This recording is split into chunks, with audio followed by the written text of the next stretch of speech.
Suman TV presents mom's kitchen కి స్వాగతం.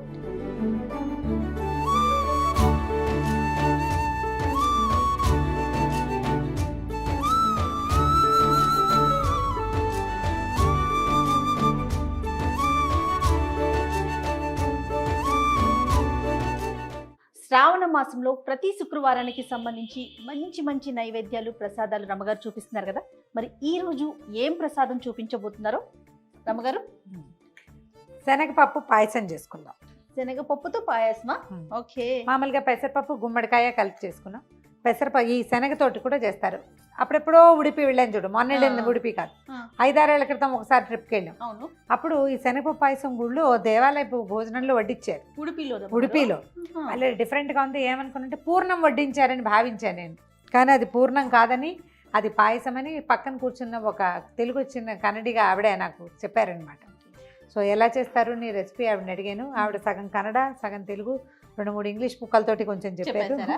ఆవిడ 3-4 వెరైటీలు చెప్పారు. 2-3 వెరైటీలు ట్రై చేసి నాకు బాగా నచ్చిన వెరైటీ ఇవాళ ప్రజెంట్ చేస్తాను. తప్పకుండా.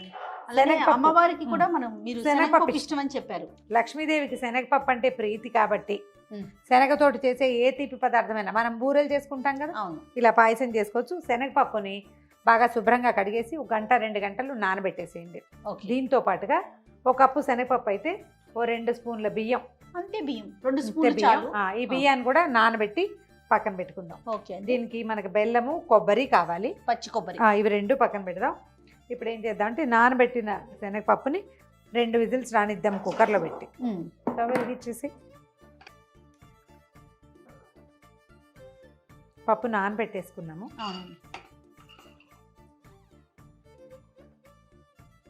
ఓ కప్పు నీళ్ళు పోస్తే చాలు, బాగా నానిపోయింది కాబట్టి.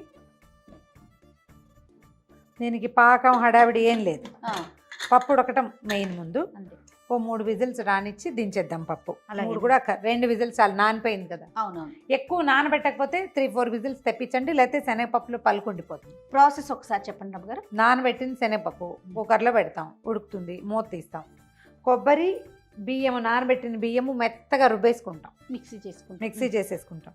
ఈ శనగపప్పులో నీళ్ళు అవసరమైన కాసిన నీళ్ళు పోసుకుని బెల్లం వేసి, బెల్లము శనగపప్పు కలిపి ఉడుకుతూ ఉండగా మనం ఈ రుబ్బేం కదా కొబ్బరి పాలు, బెల్లం, బియ్య పాలు అవి పోసేస్తాం.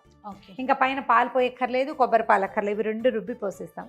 బాగా ఈవెన్గా ఉడుకుతుంది. ఈ బియ్యం కూడా ఉండటం వల్ల చిక్కదనం వస్తుంది. ఎందుకంటే శనగపప్పు బిళ్ళలుగా ఉంటుంది, బేడలుగా ఉంటుంది కదా గింజగా, దానికి చిక్కదనం కోసం అండ్ ఏమనాలంటే దాన్ని బైండింగ్ కోసం బియ్యం. అట్లా మనం ఇందులో శనగపప్పుతో పాటుగా సగ్గుబియ్యం వేసుకోవచ్చు, పెసరపప్పు వేసుకోవచ్చు, ఏదైనా వేసుకోవచ్చు. మనం బియ్యము కొబ్బరితో చేస్తున్నాం. అది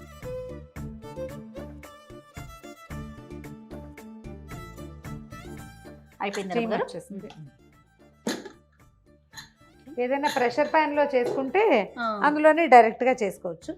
అయితే మనం కొంచెం మనం కుక్కర్లో పెడితే కాస్త మెత్తగా అయిపోతుంది. వేరే పాత్రలోకి పప్పు చూడు ఎంత బాగుందో.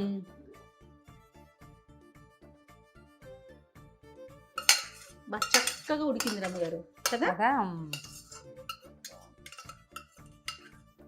అంటే ప్రాపర్ గా కుక్ అయిన ఫీల్ తెలుస్తుంది చూడండి. నానింది కదా మంచిగా. స్టవ్ వెలిగించు. ఇప్పుడు ఏం చేద్దామంటే 1 కప్పు శనగపప్పుకి 1.5 కప్పు ఇంచుమించుగా బెల్లం వేసుకోవాలి. బెల్లం వేసేద్దాము. అలాగా కదిపి దీన్ని కొంచెం ఉడకనిద్దాం.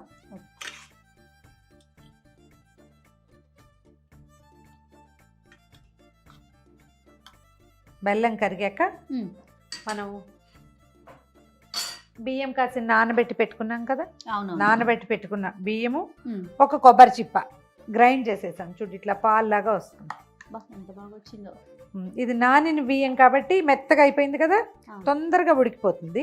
దీంతో కలిసి చక్క ఫిర్నీలాగా వస్తుంది అనమాట.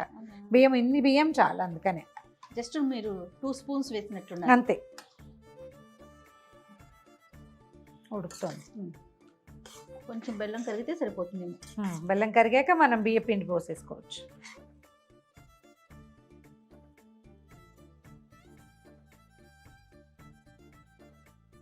ఇది పెడతారా రమ్మగారు మీరు కూడా నైవేద్యం? పెడతాను. ఇది పెడతాను, పెసరపప్పు పాయసం పెడతాను. చోటికి అయితే ఇప్పుడు మనం బెల్లం వేసాం కదా, అవునవును. ఇంకంత మనం నొక్కితే తప్పిస్తే మెత్తపడదు, ఇలాగే ఉంటుంది. కొంచెం మనం చిక్కగా కావాలి, ఇంకా బాగా ఇది కలిసిపోవాలంటే కొంచెం పప్పు గుత్తితో కుమ్మేసుకోవాలి. ఇలా ఉంటే బాగుంటుంది లుక్. పప్పు ఉంటే చూడటానికి బాగుంటుంది. పెసరపప్పుతో కూడా చేస్తారండి పెసరపప్పు పాయసం చేస్తారు. Same process? ఇదే ప్రాసెస్. మనం గుమ్మడికాయ పెసరపప్పు కలిపితే బాగుంటుంది. ఆల్రెడీ మనం చేసాం ఒక వీడియో, బాగుంటుంది. అది కూడా పెట్టుకోవచ్చు. బెల్లం కరిగిపోయింది కదా జయ. అవునండి. ఇప్పుడు మన కొబ్బరి పాలు పోసేద్దాం. ఎంత తీసుకున్నారు అమ్మగారు కొబ్బరి? ఒక్క కొబ్బరి చిప్ప. మనం బియ్యం కదా ఇందులో ఉన్నది, అది చిక్కబడేదాకా వదిలిపెట్టేది. పోసేద్దాం. ఇది కూడా దీన్ని స్టవ్ మీద వదిలేయటమే, అంతే. చిక్కగా అవ్వాలా? చిక్కబడుతుంది. ఉడిపిలో మీరు టేస్ట్ చూసానని చెప్పారు కదా, రుచి చూసాను. ఎక్కడ నేర్చుకున్నారు మీరు? ఇంట్లో ఇదివరకు చేసేవాళ్ళు? అబ్బే, ఆ ఉడిపిలో టేస్ట్ చూసామా? పక్కనే ఒక ఆవిడ కూర్చున్నారు భోజనాలు అప్పుడు. మనకి భగవంతుడు ఒక అవకాశం ఇస్తుంటాడు. ఏదో ట్రిప్కి వెళ్తాం, ఎక్కడికో వెళ్తామా, అక్కడేం దారి తన్ను తెలియదు మనకి, ఏం చూడాలి ఏం చేయాలి తెలియదు. ఆ పక్కన కూర్చున్నాడు చక్కగా గుమ్మడి కుండలు నున్నగా బాగున్నారు. ఓ 55-60 ఏళ్ళు ఉంటాయి. ఆవిడ ఏ ఊరు ఏదో అడిగారు. అడిగాక కొంచెం కన్నడ యాస. నేను ఇది హైదరాబాద్ అని చెప్పా. ఏ పదార్థాలు ఏమిటో తెలియట్లేదు మాకు, కొన్ని మనకు అలవాటు లేనివి కదా. అయితే ఆవిడ అవన్నీ చెప్పి అక్కడ ఉన్న బృందావనం చూడాలి, అక్కడ ఏమేమి చూడాలో ఒక 3-4 ప్లేసులు చెప్పి ఆ బృందావనం దాకా నాతో పాటు వచ్చి మేము అవన్నీ చూశాక ఆవిడ మళ్ళీ కనపడలా. నేను మొన్న వెళ్ళినప్పుడు కూడా ఆవిడ కోసం వెతికాను. నేను అనుకుంటా కృష్ణుడు నాకేం చూపించదలుచుకున్నాడో అలా చూపించేస్తాడు. అందులో ఈ వంటకం ఒకటి. ఆవిడ 3-4 వెరైటీస్ చెప్పారు. ఇందులో చెప్పా కదా, ఇది సగ్గుబియ్యం కలుపుకోవాలి, కలిపి ఉడకబెట్టుకోమన్నారు ఒకటి, ఇది పెసరపప్పు చెప్పారు ఒకటి, ఓ గుప్పెడు బియ్యము ఎక్కువ శనగపప్పు చేసి చేయమన్నారు ఒకటి, ఇది 4వది. అయితే దీంట్లో ఆవిడ చెప్పింది ఇప్పుడు నేను చేస్తున్నది ఒకటి అవునో కాదో నిజంగా నాకు తెలీదు. కాస్త అటు ఇటుగా నాకు బాగుందనిపించిన మెథడు 2-3 సార్లు సగ్గుబియ్యం వేసి కూడా చేశా, నాకు నచ్చలేదు. అండ్ మోర్ ఓవర్ మనం ప్రసాదంగా చేసేటప్పుడు సగ్గుబియ్యము సేమియా సాధారణంగా వాడం. నేను చెయ్యను, మరి మా ఇళ్లలో తక్కువ అంచేత ఇలా మొదలు పెట్టుకున్నాను అనమాట. చూడు ఎంత చిక్కగా అయింది. అవునవును. కానీ మీరు అన్నట్లుగా రమ్మగారు, కొంతమంది వ్యక్తులు ఎందుకు తారసపడతారో తెలీదు. అదే మళ్ళీ కంటిన్యూ అవ్వదు. కానీ వాళ్ళు చెయ్యాల్సింది చెప్పాల్సింది చెప్పేస్తారు, వెళ్ళిపోతారు. అదే చాలా మంది వస్తారు మన జీవితంలో అట్లా. నాకైతే క్షేత్రాలు చాలా చోట్ల అలాంటి అనుభవం ఉంది. ఎవరో ఒకళ్ళు వస్తారు, మీరేమో గమ్మును కూర్చోరు కదా, పలకరిస్తూనే ఉంటారు. వాళ్ళు మాట్లాడకపోయినా నేను పలకరిస్తాను. అవతల వాళ్ళు పలకరించిన ప్రశ్నకి సమాధానం ఏదో అడుగుతాం కదా, అడిగేసరికి ఆటోమేటిక్గా మనకు కావాల్సింది వచ్చేస్తుంది. కొంచెం భాష కుదిరితే ఇంకా బాగుంటుంది. 2 నిమిషాలు ఇది కుతకుతలాడుతూ ఉండగా దించేది. అప్పుడు మనకి బియ్యం ఉడుకు పట్టినట్టు అనమాట. చూడు రైస్ చూడు, అందుకని చిక్కగా వచ్చేసింది. కానీ ఒక పదార్థం కలిసేసరికి ఎంత మార్పు కదండి. అదే కదా, మన జీవితం కూడా అంతే.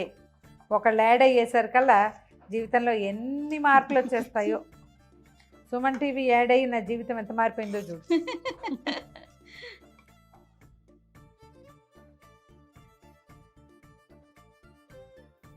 నీ పాల తాలికలు వాటిని గుర్తు చేస్తోంది కదా. అవును రమ్మగారు.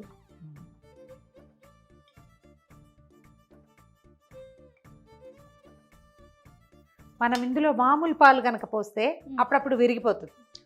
చిక్కటి పాలు కూడా పోసుకోవచ్చు. ఒకసారి పాలతోటి కూడా చేశాను నేను. నెక్స్ట్ టైం చేసినప్పుడు పాలు సగ్గుబియ్యంతో చేద్దాం, అంటే దేవుడి ప్రసాదంగా కాకుండా.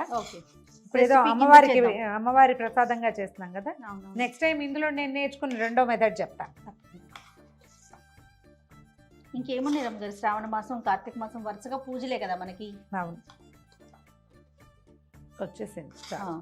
మనం ఒక చిన్న బ్రౌన్ టింజ్ కనిపిస్తుంది చూడు, మీకు ఇది రావద్దు అంటే కొబ్బరికి వెనకాలండే నల్లటి భాగాన్ని తీసేసి గ్రైండ్ చేసుకోండి. నాకు అభ్యంతరం ఉండదు. నాకు ఇలా ఉంటేనే ఒక న్యాచురల్ లుక్ ఉంటుంది, అలా తెల్లగా ఉంటే నచ్చదు అనమాట. సరే తీసేద్దాం జయ. కుతకుతలాడుతుంది చూడు. అవును, సరిపోతుంది. అంతేనండి. అంతే. దీన్ని స్టవ్ ఆపద్దు కానీ ఏలక పొడి వేసి దీన్ని పక్కన పెట్టేద్దాం. ఓకే, కాలట్లేదండి. లేదు, పట్టుకోగలిగే వేడిగానే ఉంది. తీసేద్దాం, పక్కకు పెడతాం. ఒక చిన్న మూకుడు పెట్టి ఇందులోకి కాస్త తిప్పమంటారా? కలిపి ఏం కాదు, ఏలక పొడి సెటిల్ అయింది పైన, ఎందుకంటే ఏం లేదు. చక్కగా ఇది ఇంకా చిక్కగా కావాలంటే కొబ్బరి పాలు కొంచెం చిక్కగా తీసుకోవటము సరిపోతుంది. ఇది 1 గంటకి సెటిల్ అయిపోతుంది. ఇంకొంచెం చిక్కగా అప్పుడు ఇలా స్పూన్తో తీసుకోవచ్చు అనమాట. చిన్న పలచగా మనం ఎక్కడైనా వేస్తే అది ఇట్లా కరుగుతుంది, కొంచెం జరుగుతుంది తప్ప పరిగెత్తదు. ఇప్పుడు రన్నింగ్ రేస్లో ఉంది, అంత రన్ చేయదు, కొంచెం బ్రిస్క్ వాక్ మాత్రం చేస్తుంది.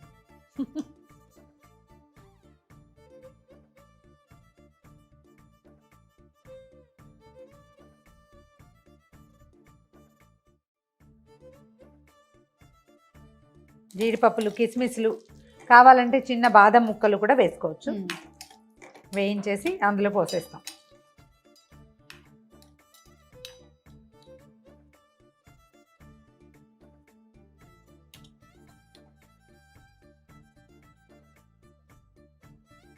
మన ఇప్పుడు శనగపప్పు పాయసం రెడీ అయిపోయింది. ఇందాకటికంటే చిక్కబడిపోయింది చూడు. అవునవును. ఇంకా సేపు ఆగితే మరి ఇంకా బ్రహ్మాండంగా చిక్కబడిపోతుంది. ఇలా ఒక కొత్త పాత్రలో చేసుకుంటే ఇక మళ్ళీ ఇంకో సర్వింగ్ డిష్ లేకుండా ఈ డిష్ని తీసుకెళ్ళి అమ్మవారి దగ్గర కూడా పెట్టేసేయచ్చు.